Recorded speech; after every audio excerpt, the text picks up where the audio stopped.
ఆయన ఉన్నాడని నమ్ముతున్నావా? ఆయన ప్రతిఫలం దయచేస్తాడని నమ్ముతున్నావా?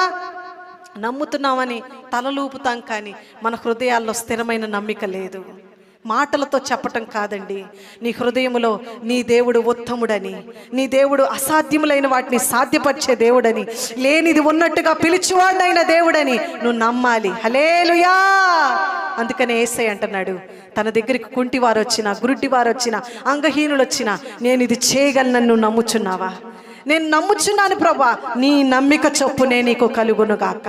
నీ నమ్మిక చొప్పునే, నీలో ఎంత నమ్మికుంటే ఆ చొప్పునే నీ జీవితంలో నీ కుటుంబాల కార్యాలు జరిగిస్తాడు. నీలో ఇంత నమ్మికే ఉంటే ఇంత కొంచెం కొంచెం కార్యాలే జరుగుతాయి. నీలో బలమైన నమ్మికుంటే బలమైన కార్యాలు నువ్వు చూస్తావు.